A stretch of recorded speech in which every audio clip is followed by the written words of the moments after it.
Hola a todos, el día de hoy vamos a estudiar funciones trigonométricas que son seno, coseno y tangente, para lo cual vamos a definir los siguientes conceptos. Cuando trabajemos con funciones trigonométricas siempre vamos a estar trabajando con triángulos rectángulos, es decir, aquellos triángulos que formen un ángulo de 90 grados.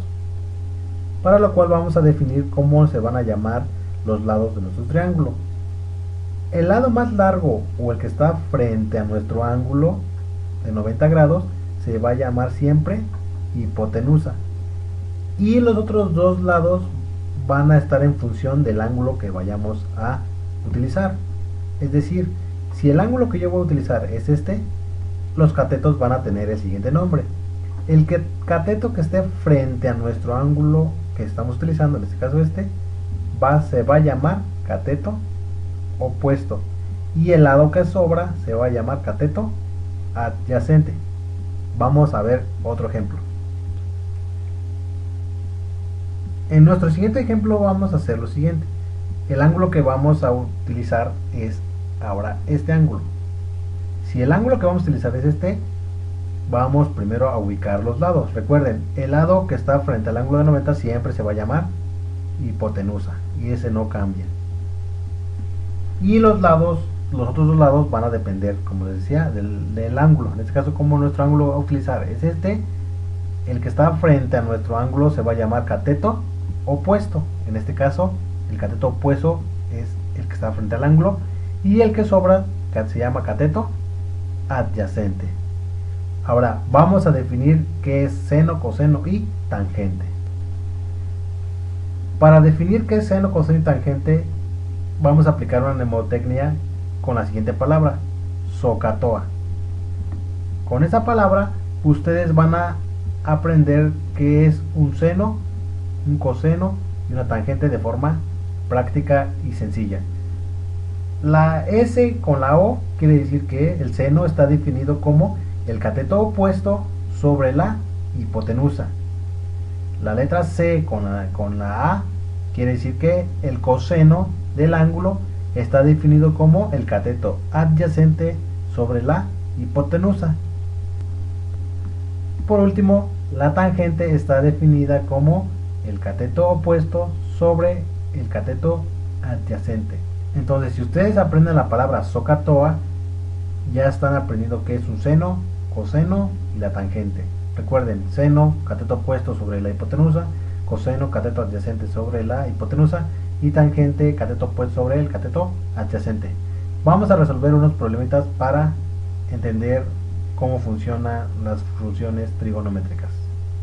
En el siguiente ejemplo nos piden calcular lo siguiente: el seno, coseno y tangente del ángulo alfa.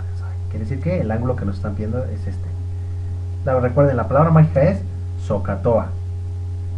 Lo siguiente que tenemos que hacer es ubicar cada uno de nuestros lados. Recuerden, el lado más largo o el que está frente a nuestro ángulo de 90 grados se llama hipotenusa. Ahora, el lado que está frente al ángulo que nosotros nos están pidiendo se llama cateto opuesto. Quiere decir que el cateto opuesto es el número 5, y por lo tanto el que sobra se llama cateto adyacente. Vamos a resolverlo. El seno del ángulo alfa, o sea, el seno del ángulo que nos está pidiendo está definido como el cateto opuesto, que en este caso es 5, sobre la hipotenusa, que sería 13. Entonces la respuesta es 5 treceavos. El coseno está relacionado con el cateto adyacente y la hipotenusa. El cateto adyacente vale 12 y la hipotenusa 13. Entonces el coseno sería 12 sobre 13.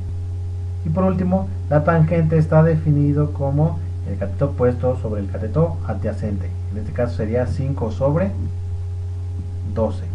Y esta es la solución para este ejercicio. Vamos a resolver otro. El siguiente ejemplo dice lo siguiente: tenemos igual un triángulo rectángulo y nos está pidiendo calcular seno, coseno y tangente de nuestro ángulo alfa. Recuerden, la palabra mágica es SOHCAHTOA. Recuerden, lo primero que tenemos que hacer es ubicar los lados. El lado más largo dijimos que se llama hipotenusa, o el que está frente al ángulo de 90 grados. En este caso es la hipotenusa. Posteriormente íbamos a ubicar nuestro ángulo. El ángulo que en este caso nos están pidiendo utilizar es el ángulo alfa, que está aquí. ¿Sí? Recuerden, el cateto que está frente a nuestro ángulo que nos están pidiendo se llama cateto opuesto y el que sobra cateto adyacente. Vamos a resolverlo. El seno está definido como el cateto opuesto, entonces sería 12 sobre la hipotenusa, en este caso vale 13. El cateto adyacente está relacionado con el coseno. El coseno es, cateto adyacente sería 5 sobre la hipotenusa, que vale 13. Y por último, la tangente es el cateto opuesto sobre el cateto adyacente. En este caso sería 12 quintos. Y estas son las soluciones para nuestros problemas. Espero le hayan entendido. Si tienen algún comentario, déjenlo en la sección. No se olviden de suscribirse, compartir y sobre todo practicar.